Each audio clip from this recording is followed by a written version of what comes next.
Kasus bullying atau perundungan di Indonesia sudah masuk dalam kategori darurat. Peristiwa bullying yang melibatkan anak didik terjadi di beberapa daerah di tanah air. Untuk mitigasi agar kasus bullying tidak kembali terjadi, maka diperlukan peran seluruh pihak.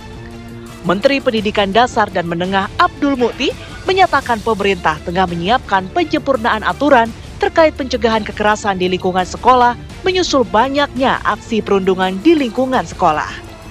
Abdul Mukti menilai regulasi yang ada selama ini masih perlu disempurnakan agar lebih humanis, komprehensif, dan partisipatif.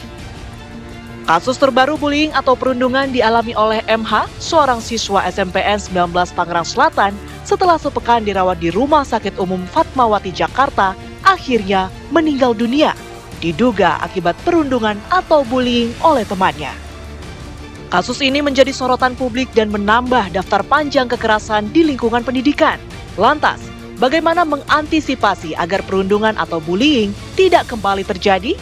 Lalu langkah apa saja yang harus dilakukan baik keadilan dari sisi korban dan hukuman yang diterima oleh pelaku perundungan atau bullying?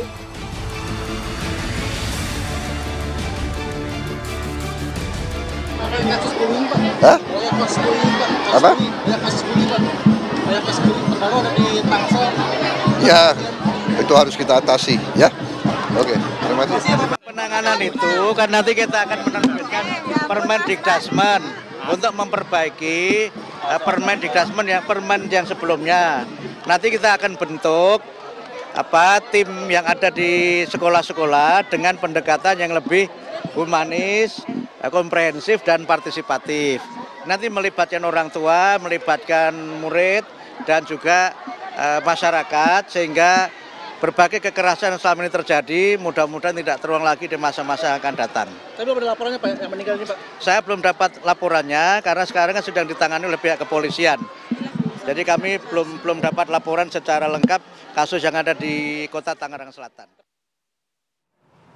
Sementara itu pemirsa, anggota Satreskrim Polres Tangerang Selatan pada Senin siang telah memeriksa beberapa orang sebagai saksi dalam dugaan kasus perundungan yang terjadi di SMP Negeri 19 Tangerang Selatan.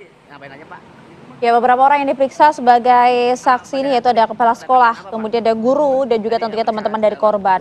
Mereka didampingi oleh Dinas Pendidikan dan Kebudayaan serta Dinas Perlindungan Anak. Jadi menurut Deden Deni, Kepala Dinas Pendidikan dan Kebudayaan Kota Tangerang Selatan, para saksi yang diperiksa ini oleh penyidik ini untuk melengkapi penyelidikan kasus dugaan perundungan yang terjadi di SMP Negeri 19 Tangerang Selatan yang tentunya mengakibatkan MH meninggal dunia.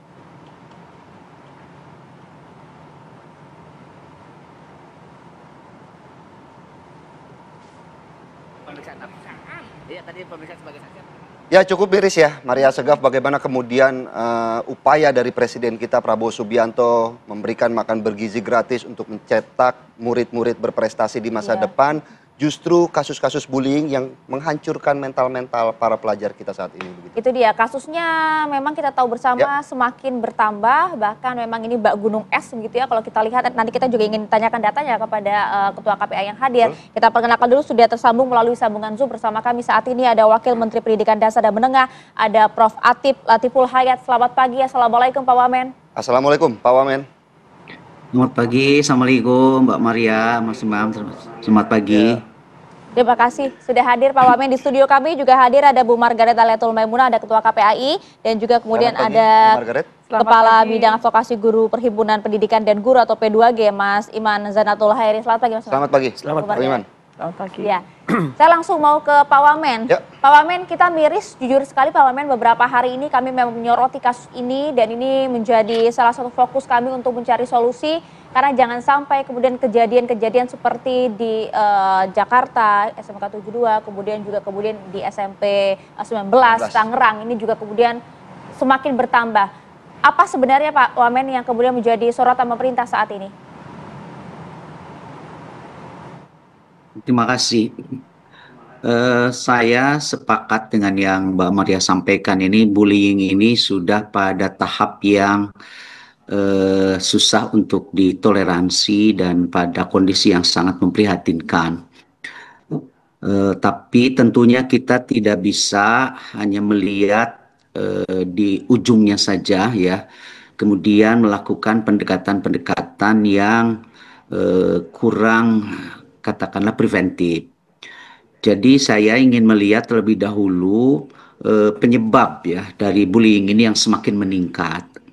Yang pertama-tama adalah dari sisi internal ya, di mana proses pendidikan kita itu berbasis kepada 4 pilar utama, yaitu keluarga, sekolah, masyarakat, dan media. Nah, bullying ini mengindikasikan tidak bekerjanya secara maksimal keempat pilar dari pendidikan tersebut. Jadi di lingkungan keluarga pasti terjadi komunikasi, interaksi yang kurang sempurna dan efektif ya, yang itu menjadi bagian penting di dalam proses pendidikan. Begitu juga di sekolah ya, dan masyarakat. Ya. Dan yang keempat, yang tidak kalah pentingnya adalah media. Dalam hal ini itu kan sudah sangat terbuka ya bagi siapapun termasuk para siswa untuk mengakses berbagai macam informasi, termasuk juga tampilan-tampilan kekerasan yang sedikit banyak mempengaruhi ya orientasi hidup dari mereka. Nah, yang kedua adalah faktor eksternal yang tidak bisa dikontrol secara cepat dan akurat, khususnya oleh keluarga dan pihak sekolah, yaitu akses mereka terhadap informasi. Jadi dalam banyak kasus itu kan para siswa itu ternyata mendapat inspirasi dalam tanda kutip ya yang negatif dari apa yang mereka lihat, apa yang mereka dengar. Nah, yang harus dilakukan adalah dengan memastikan, mengetahui terlebih dahulu penyebab-penyebab apa yang paling dominan sehingga pendekatan yang dilakukan ya tidak semata-mata pencegahannya itu dengan pengenaan sanksi-sanksi yang justru akan memicu tindakan bullying yang lebih besar lagi begitu. Jadi mana yang penanggulangan yang bersifat edukatif, kemudian yang kalau sudah di atas batas kewajaran ya seperti yang terjadi akhir-akhir ini, yaitu bisa pendekatan hukum, dalam hal ini pidana anak ya yang memiliki pendekatan tersendiri. Sekira demikian. Baik. Pak Wamen, tapi kita juga mau fokus kepada kemudian apa langkah selanjutnya dari Kementerian Pendidikan untuk kemudian menutup pintu serapat-rapatnya akses bagi para bullying untuk melancarkan aksinya, Pak Wamen.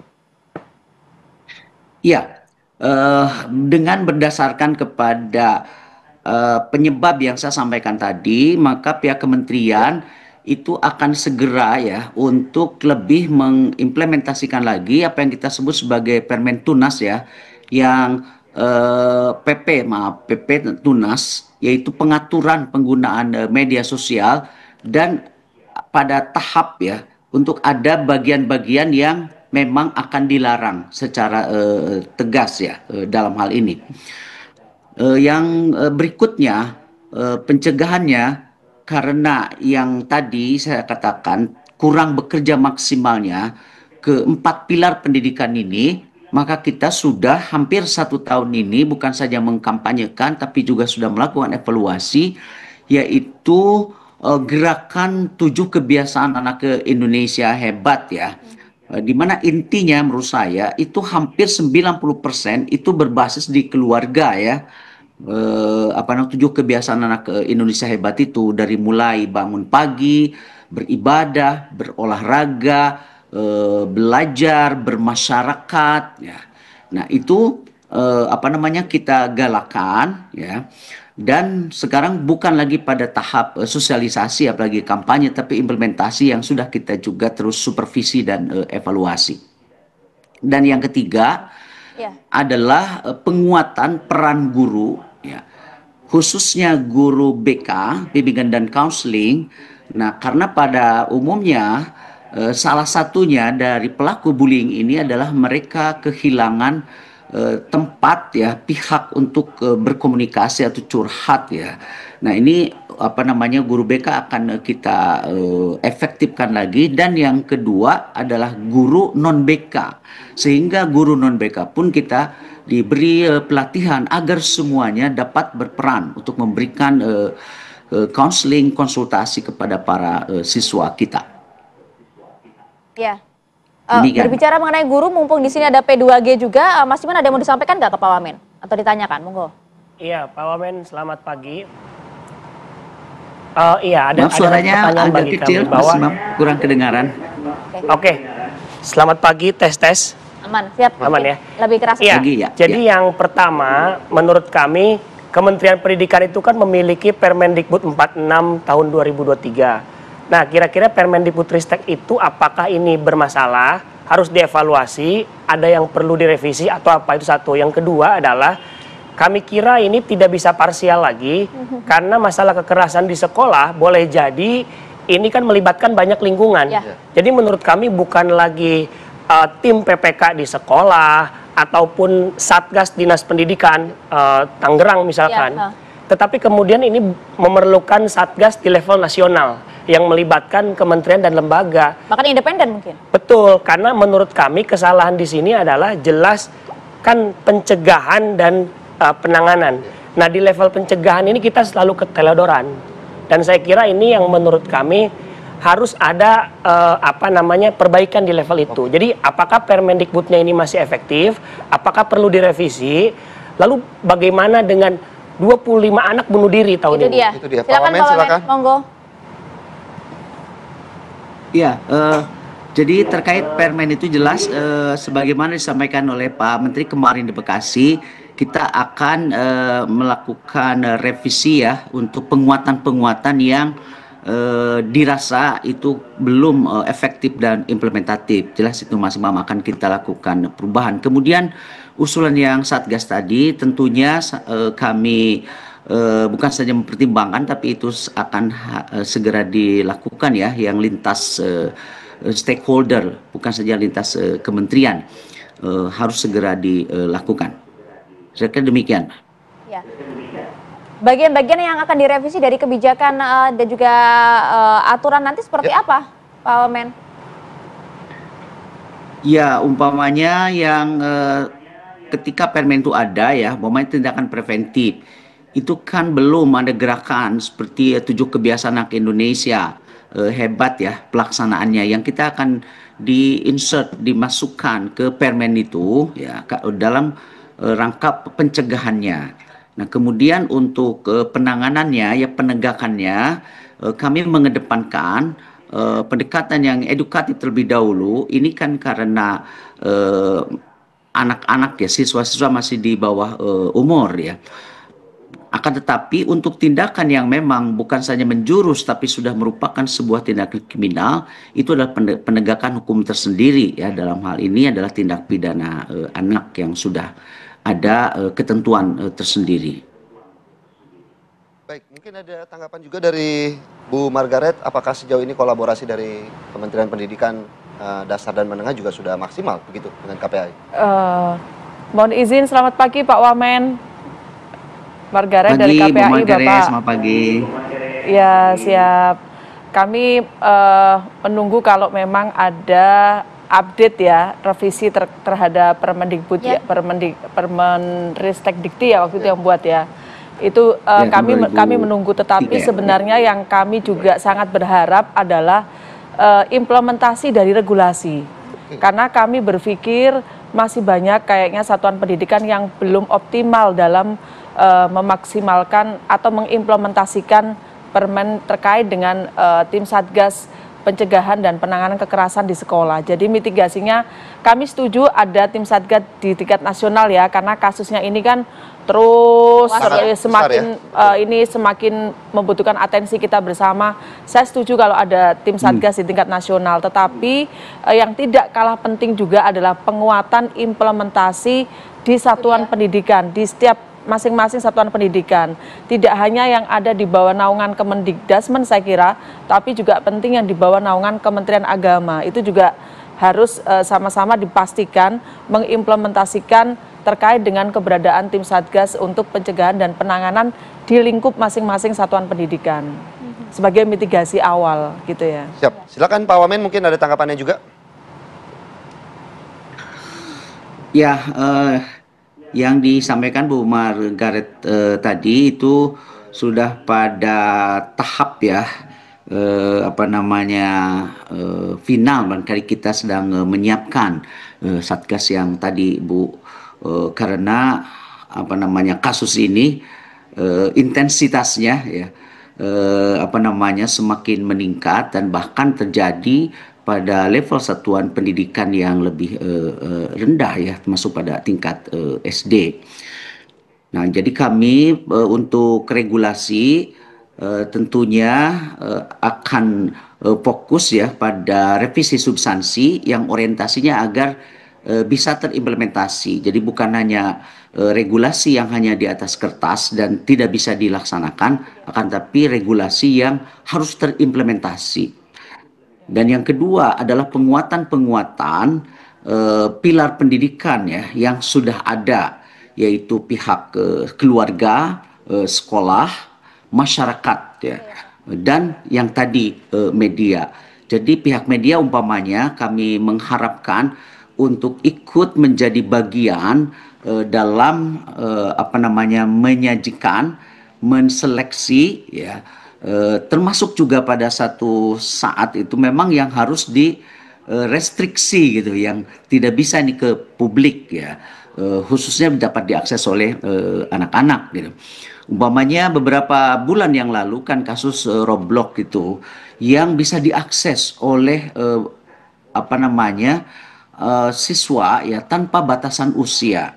Yang waktu itu kami meminta ya kepada Komdigi agar yang memiliki otoritas di bidang itu ini untuk dilarang, karena produk media berbasis teknologi ini hanya ada dua saja menurut saya. Satu yang bisa diatur, bisa dimanfaatkan. Satu yang memang tidak bisa diatur, kemanfaatannya juga tidak ada, ini harus dilarang. Umpamanya minggu lalu ya, Australia sudah sangat tegas pemerintahnya itu melarang akses ya untuk usia sekolah ya, ke media ya yang merusak mental mereka, yang tidak sesuai dengan batas usianya dan tidak sesuai dengan tujuan dari pendidikan. Jadi yang mana yang bisa dimanfaatkan itu harus kita atur. Mana yang tidak bisa diatur, tidak bisa juga dimanfaatkan, itu harus dilarang.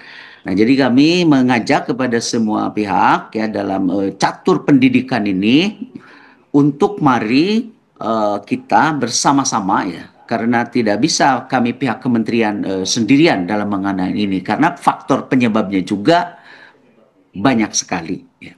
Sekira demikian. Ya, baik. Oke.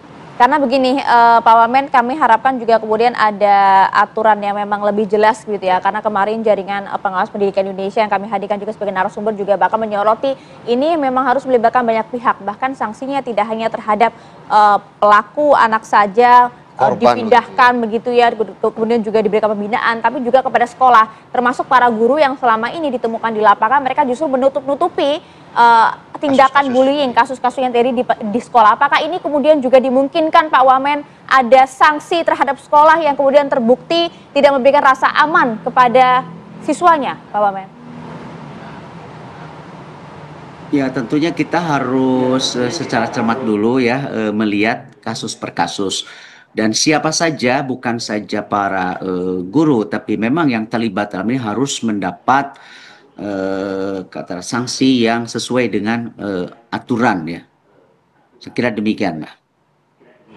Oke, baik. Terima kasih banyak Prof. Atif Latiful Hayat, Wakil Menteri Pendidikan Dasar dan Menengah sudah bergabung bersama kami karena banyak kesibukan. Ada kesibukan beliau ya. Persilakan Pak Wamen. Terima kasih banyak Pak Wamen atas waktunya. Terima kasih Pak Wamen. Ya, sebelum ke Mas Iman dan juga Bu Margaret, tentunya kami akan break terlebih dahulu dan tetaplah bersama kami di Apa Kabar Indonesia Pagi pemirsa.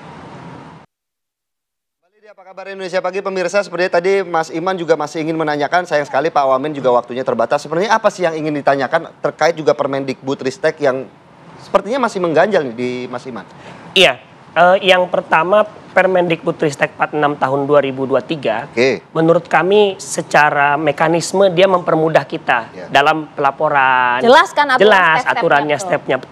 Kebetulan mungkin Pak Menteri juga lupa menyebutkan ya tadi ya, bahwa apabila ada pihak sekolah, guru, ASN, baik negeri dan juga swasta, itu ada sanksinya. Sanksi ringan, sanksi berat, sanksi administratif, itu ada semua dijelaskan. Jadi secara regulasi sudah enak, sudah ada. Namun yang jadi persoalan adalah, yang pertama adalah ketika ini dijalankan, maka kan aktor-aktornya di sekolah ya, itu kan guru. Nah, apakah guru akan sempat melakukan itu? Makanya ini jawabannya ada di beban kerja. Apakah beban kerjanya sudah proporsional untuk guru menjadi tim PPK? Itu satu. Yang kedua adalah masalah pemahaman guru. Apakah guru-guru kita ini sudah memiliki pemahaman yang paling basic ya Bu ya? Tentang apa itu kekerasan, tentang apa itu pencegahan. Dan juga aturan itu. Dan aturan itu, karena ada kasus yang sama di tahun 2015, kita pernah bikin peraturan yang sama. Ketika dilakukan 2 riset di 2 kota yang berbeda, Kabupaten Serang dan juga Makassar, setelah peraturan penanganan kekerasan tersebut diterbitkan, 4 tahun kemudian di Makassar dan di Serang, ternyata gurunya masih belum paham. 4 tahun setelah peraturan. Nah, kita apakah akan mengulang hal yang sama? Artinya pemerintah tadi yang saya sebut Satgas di level nasional, itu juga harus melibatkan banyak pihak termasuk organisasi profesi guru. Nah, peran fungsi Satgas sejauh ini apakah sudah berjalan dengan maksimal atau belum sih Mas Iman? Nah, kan tim PPK itu di sekolah, Satgas itu di level dinas pendidikan. Menurut kami kejadian di Tangerang, bullying sehingga meninggal, menurut kami ini Satgasnya mandul di level kecolongan. Atau jangan-jangan mereka tidak pernah melakukan pengawasan ke tiap sekolah. Nah, itu dia yang dipertanyakan kan. Peran Satgas seperti apa? Pernah nggak jemput bola? Harus mereka minimal setahun sekali itu datang untuk melihat, untuk setahun sekali. Iya, minimal setahun sekali. Kelamaan nggak sih? Minimal ya. 6 bulan ke sana gitu melakukan. Apakah mereka melakukan itu? Jangan-jangan enggak gitu. Sehingga kemudian kita terus akan kecolongan. Oke, kalau kemudian sedikit berbicara terkait beban kerja yang apakah sejauh ini kalau Mas Iman sendiri melihat di lapangan sudah proporsional atau belum? Karena kan sejauh ini juga yang dinilai guru BP, guru BK ini masih kecolongan dengan kasus-kasus bullying yang ada di sekolah begitu. Nah, Pak Menteri mengatakan tadi Mendikdasmen ya, bahwa guru-guru reguler itu dilatih untuk pelatihan konseling gitu kan. Tetapi menurut kami itu masih belum cukup selama beban kerja ini tidak diatur dengan baik. Karena kan juga ngurusi administrasi, teknis dan lain-lain kan. Betul. Atau juga kita kalau bicara sanksi ya di DKI Jakarta ada ketika ada guru terlibat atau sekolah terlibat itu tunjangan kinerjanya dikurangi di DKI Jakarta. Sudah dilakukan sanksi semacam itu. Jadi saya kira tiap daerah bisa mencontohnya, tapi aktif dong Satgasnya. Aktif dong. Itu dia, betul jangan ya, Bu, setelah kejadian baru muncul gitu. Itu dia. Kok saya langsung semua. Kurang aktif gak di Satgas ini Bu? Kalau kami ya perspektifnya ini saya lebih senang menggunakan sekolah ramah anak yang sebenarnya peraturan dan kebijakannya udah dikeluarkan jauh lebih dulu nih oleh Kementerian PPPA. Karena itu jadi Menteri PPPA tahun 2014 nomor 8 tahun 2014 tentang sekolah ramah anak. Jadi bagaimana di sekolah itu ya anak-anak betul-betul aman, terlindungi dari berbagai bentuk kekerasan. Sebenarnya mirip dengan tim PPK tadi yang disampaikan oleh Mas Iman, itu salah satunya. Tapi yang harus dipastikan adalah satu, apakah sekolah punya kebijakan nih terkait dengan ini, terkait dengan pencegahan dan penanganan kekerasan di sekolah. 2014 kan udah 11 tahun loh Bu. Kalau regulasinya kan sudah ya, ada dari tadi saya sebut SRA, ada dari Mas Iman tadi Permendikbudristek gitu ya, itu sudah ada semua regulasinya. Pertanyaannya, itu diadop nggak di lingkungan terkecil di satuan pendidikan, di sekolah itu? Implementasi. Punya kebijakan nggak yang implementatif? Kemudian yang kedua, betul yang tadi Mas Iman sampaikan, tenaga pendidiknya ini paham nggak, guru paham nggak dengan hak anak, kemudian dengan kekerasan, dengan bagaimana pencegahan dan penanganan gitu ya. Kemudian tentu juga dibarengi dengan ada mekanisme dan sistem yang dibangun. Misalnya, tim ini itu kan sebenarnya tim PPK ini kan fungsinya kan dua, pencegahan dan penanganan. Kalau di level pencegahan, mereka memahamkan semua pihak yang ada di sekolah, tidak hanya guru ya, tapi juga siswa, termasuk komite sekolah, tentang apa itu kekerasan, bagaimana mitigasinya, dan lain sebagainya. Kemudian termasuk atribusi dong di sekolah. Misalnya di pojok-pojok sekolah, di perjalanan anak-anak itu diingatkan, jangan bully. Awas, bully ada konsekuensi hukum dan lain sebagainya. Supaya anak-anak itu ingat, gitu kan. Terus kemudian ada mekanisme nih untuk pengaduan. Ada ada mekanisme penanganan. Ada des pengaduan yang itu aman, terjaga rahasia anak yang melapor, bisa diakses oleh anak. Itu kan nggak semua sekolah ada. Kalau ada pun Bu, itu kemudian takut, yang itu dia. Takut. Gurunya menganggap ini hal sepele, sudah nggak usah melebih-lebihkan. Justru ini harus dibangun sistem kan. Kalau ada sistem yang tadi, itu bisa mitigasi. Akan memberikan ruang kepada anak melaporkan, gitu kan, untuk kemudian ditangani. Harus Tapi nggak ingat, siswa juga terlibat tuh dalam harus di tim ini tidak boleh guru aja, siswa juga masuk, komite sekolah juga masuk, bahkan bila perlu aparat penegak hukum di sekitar juga masuk nih, karena ini pasti kan biasanya kalau bully kekerasan mesti rentetannya ke sana gitu kan. Karena kadang ada anak siswa yang lebih nyaman gitu ya ceritanya ke sesama teman. Kenapa juga harus melibatkan anak? Karena itu Mbak, di samping itu, karena tidak semua anak mau melapor ke guru, berani melapor ke guru, dia cerita ke teman atau gitu ya. Kan kita juga harus menguatkan ke anak nih, berani speak up pada kekerasan yang dialami. Tapi pada anak yang nggak berani speak up, disinilah fungsi tim PPK harus mampu menangkap gejala perubahan di anak.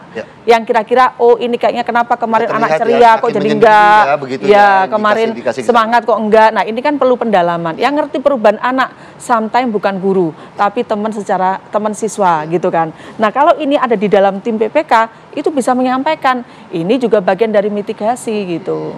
Mas Iman, kalau sendiri juga saya melihat bagaimana kemudian kalau kasus bullying yang sekarang memang sudah ramai, sudah pecah, semua orang juga sudah tahu. Tapi kan PR-nya juga bagaimana kemudian dari pihak sekolah ada yang berupaya kemudian menutup-tutupi kasus bullying seperti ini. Seperti apa kemudian langkah selanjutnya? Kan 1-2 kasus kayak gitu, Betul. Iya, memang kami akui kecenderungan sekolah menutup-nutupi karena kan takut viral, takut dipersalahkan dan lain Citra sebagainya. sekolah gitu. juga. Meskipun sebetulnya itu akan lebih merugikan. Karena kalau ketakutan pada akhirnya justru orang tua akan lebih berbicara lagi gitu. Jadi sebetulnya itu sangat merugikan sekolah sebetulnya. Sepakat nggak untuk menerapkan aturan yang ada di Permendikbudristek itu, aturan jelas sanksi terhadap sekolah bahkan juga kepada guru? Itu kan jelas secara administratif, bahkan dimungkinkan juga untuk dipindahkan jika memang ketahuan menutupi kasus ini dan juga tidak menjadi sekolah yang ramah bagi anak. Iya, memang aturan ini menurut kami sudah sangat bagus sekali. Sepakat. Bukan hanya ramah anak sebetulnya, tapi sekolah yang aman. Karena menurut kami ya, idealismenya adalah bahwa anak itu ke sekolah, berarti sekolah ini adalah tempat paling aman yang bisa dia tinggali, yang mungkin saja di luar dia tidak aman. Nah, disitulah sekolah akan menjadi tempat yang terbaik. Dengan apa? Kepekaan semua pihak. Oleh karena itu menurut kami, tidak hanya guru, tidak hanya tendik, semua yang ada di sekolah, bahkan penjaga ibu kantinnya, itu sangat peka. Kekerasan sekecil apapun, bullying, verbal sedikit apapun, mereka langsung peka.